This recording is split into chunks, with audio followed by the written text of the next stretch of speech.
Olá, exploradores! Bem-vindos a mais um vídeo do canal Agenda do Explorador. E estamos no último vídeo de setembro em que estamos falando um pouco mais sobre a independência do Brasil. E nesse vídeo eu vou falar um pouco sobre os personagens, as estátuas que estão em destaque no Monumento à Independência em São Paulo. E se você não viu os vídeos anteriores sobre o monumento, a cripta e todos os detalhes sobre eles, eu vou deixar aqui na descrição os links para esses vídeos para que você possa vê-los. E não esqueça de se inscrever no canal, deixar o seu joinha e ativar as notificações para receber os alertas sobre os próximos vídeos que serão lançados. Bom, vamos então começar falando por José Bonifácio de Andrada e Silva. Ele fica nessa parte, a estátua dele fica nessa parte, no Monumento à Independência. E ele é considerado o patriarca da independência, mas ele também teve outros destaques durante a sua vida. José Bonifácio nasceu em Santos e nasceu em uma família rica, então ele teve a oportunidade de estudar na Universidade de Coimbra, em Portugal.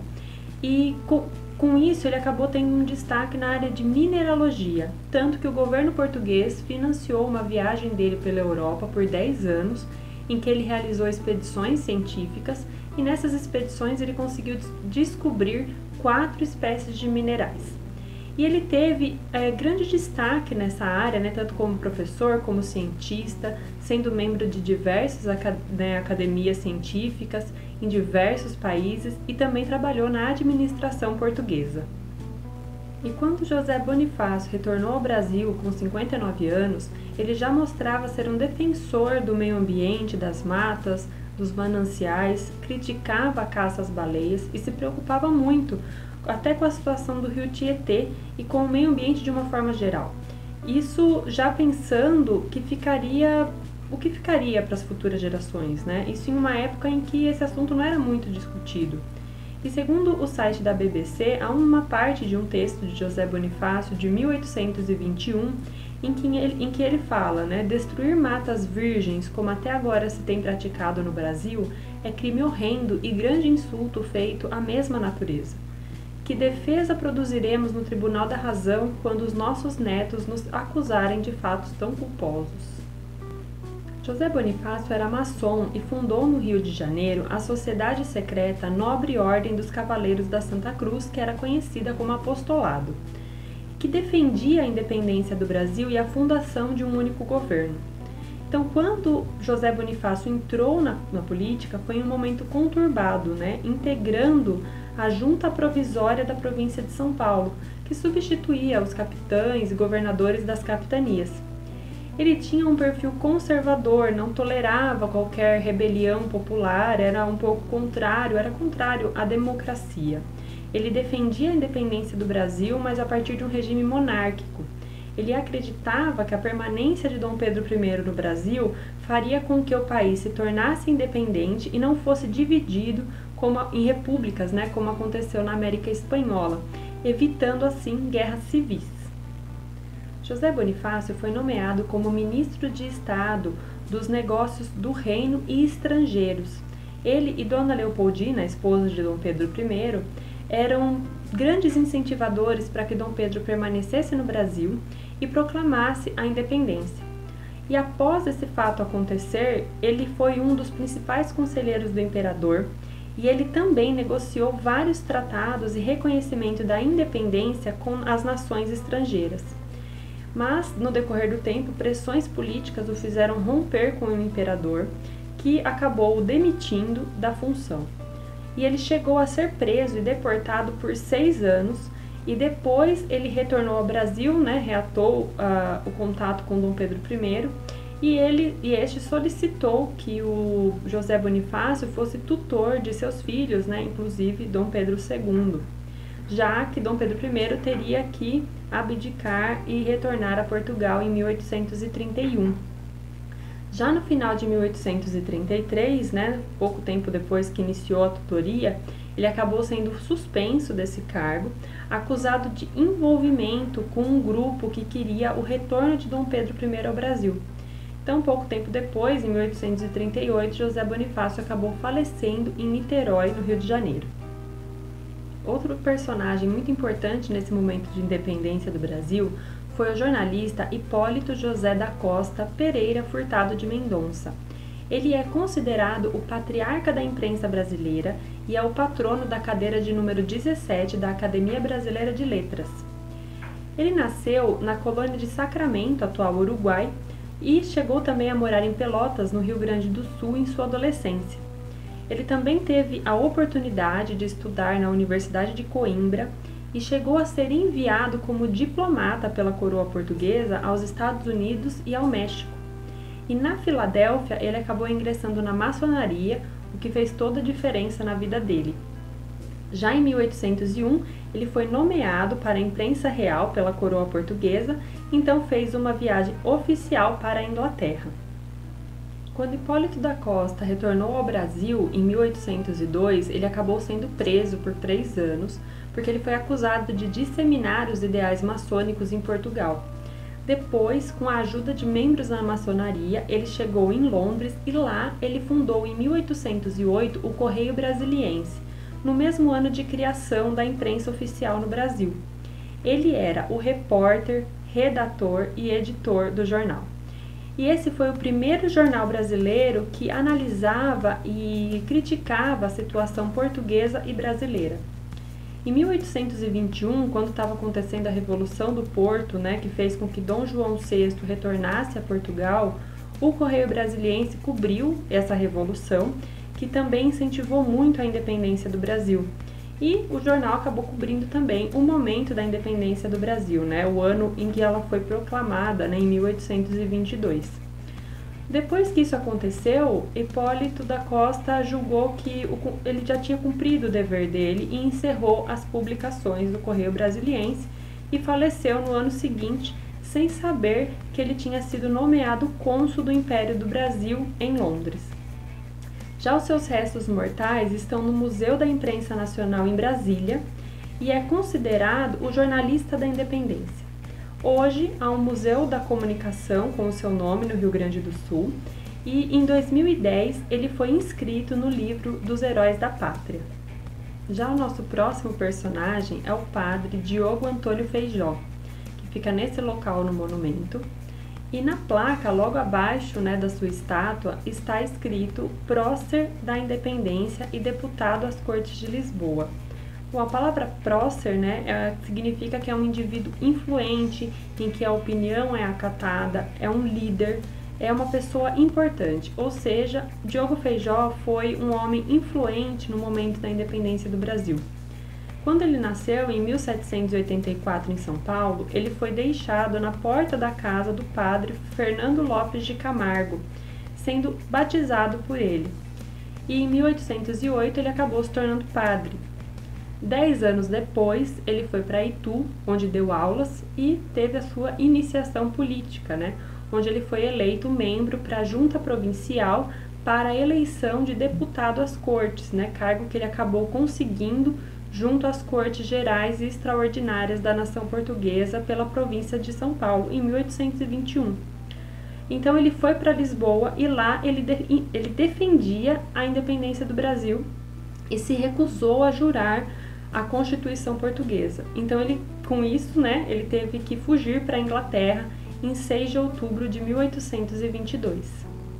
Bom, em dezembro do mesmo ano, Diogo Feijó retornou ao Brasil e já aqui entrou em confronto com José Bonifácio, porque Diogo Feijó era mais liberal, a favor da democracia, já José Bonifácio era um perfil um pouco mais conservador e contra a democracia.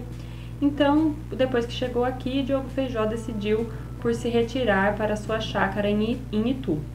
Mas depois disso ele acabou sendo eleito deputado em São Paulo de 1826 a 1829 e de 1830 a 1833. E em 1833 ele foi eleito como senador pela província do Rio de Janeiro. Já no período regencial, que comporta o período entre a abdicação de Dom Pedro I em 1831 e a maioridade de Dom Pedro II em 1840, Diogo Feijó foi eleito regente do Império em 1835. E nesse período ele criou a Guarda Nacional, que defendia a união do país e fazia repressão aos restauradores, fazia uma repressão contra os restauradores, dentre eles José Bonifácio, que que era um grupo que defendia o retorno de Dom Pedro I para o Brasil. Mas Diogo Feijó acabou tendo que renunciar ao cargo de regente 2 anos depois, porque ele tinha um perfil autoritário e não tinha uma base de apoio também, né? Ele, além de tudo isso, ele ainda participou das revoltas liberais de 1842 que agitaram São Paulo e Minas Gerais, mas ele acabou sendo derrotado e preso. Viveu um pouco tempo em Vitória, no Espírito Santo, mas acabou falecendo em São Paulo em 1843. O último personagem que falaremos então é Joaquim Gonçalves Ledo, que está nessa parte no Monumento da Independência, em São Paulo. E na sua placa, ele está descrito como chefe do Movimento da Independência no Rio de Janeiro, um título muito merecido de acordo com a sua biografia.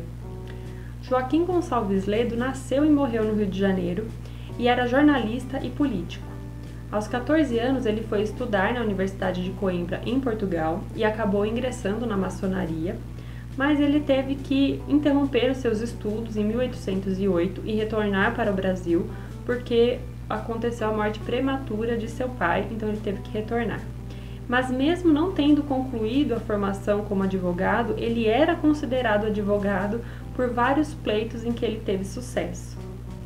No Brasil, Gonçalves Ledo permaneceu na maçonaria e ingressou na vida política, além de fundar no Rio de Janeiro o periódico Revérbero Constitucional Fluminense em 1821, em que fazia campanha pela independência do Brasil, combatendo os interesses portugueses e reivindicando uma constituição de um governo liberal. Ele foi um dos principais articuladores para a independência do Brasil e um dos grandes influenciadores para que acontecesse o Dia do Fico, que foi o dia em que Dom Pedro I desobedeceu às ordens da corte portuguesa e permaneceu no Brasil. Ledo foi um dos responsáveis por recolher assinaturas em favor da permanência do imperador. Em agosto de 1822, Gonçalves Ledo escreveu o Manifesto Brasileiro, convocando todos os brasileiros a se unirem e lutarem pela emancipação do país.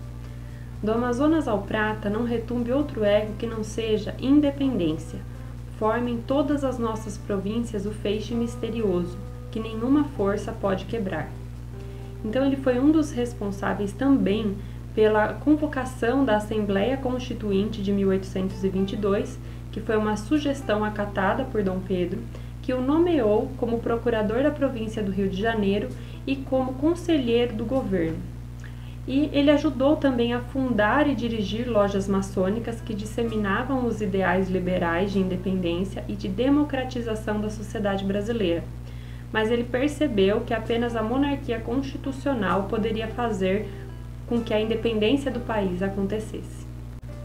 Gonçalves Ledo chegou a se exilar na Argentina, pois o Partido Liberal que pertencia foi acusado de republicano, mas em 1823 se percebeu a injustiça que foi feita, ele foi absolvido e acabou retornando ao Brasil em novembro.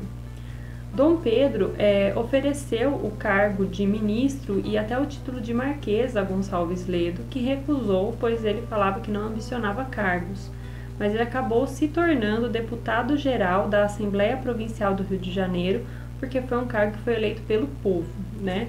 Isso e a sua antipatia por José Bonifácio ficaram muito claros na carta publicada no periódico em 1828, em que fala: "Não vivo por sugar o tesouro como os Andradas fizeram e fazem. Nunca fui pesado ao meu país e dele jamais recebi pelos meus serviços, pois sempre o servi abnegadamente, recusando qualquer recompensa material." Com todo esse histórico, está em tramitação no Senado um projeto de lei que prevê colocar o nome de Joaquim Gonçalves Ledo no livro dos heróis e heroínas da pátria. Bom, como pudemos ver nesse vídeo e nos anteriores, Dom Pedro I proclamou a independência e teve seu papel crucial, mas sem a ajuda de diversas pessoas isso não teria sido possível. Foi unida a vontade de o povo e a iniciativa de pessoas influentes para que a independência acontecesse. E a gente também não pode deixar de destacar o poder da informação, a influência que teve os ideais iluministas de liberdade, que muitos brasileiros tiveram acesso, principalmente na Universidade de Coimbra, e que deram base para a vontade de ver as coisas mudarem, além do poder da imprensa e da articulação de muitas pessoas na disseminação desses ideais. Então, batalhas foram travadas, muitas injustiças aconteceram, heróis e heroínas dessa época que não são tão mencionados, né? Porque muito do que o país é hoje veio desses momentos marcantes e nos ajudam a entender o cenário atual, né? A gente precisa aprender com os erros do passado e com a vontade e a união de um povo para que as coisas aconteçam, né? O poder que isso tem. Então eu espero que vocês tenham gostado do vídeo. Peço mais uma vez, quem não é inscrito, se inscreva no canal, deixe o seu joinha, ative as notificações e compartilhe em suas redes sociais para disseminar ainda mais essa nossa história. Até a próxima!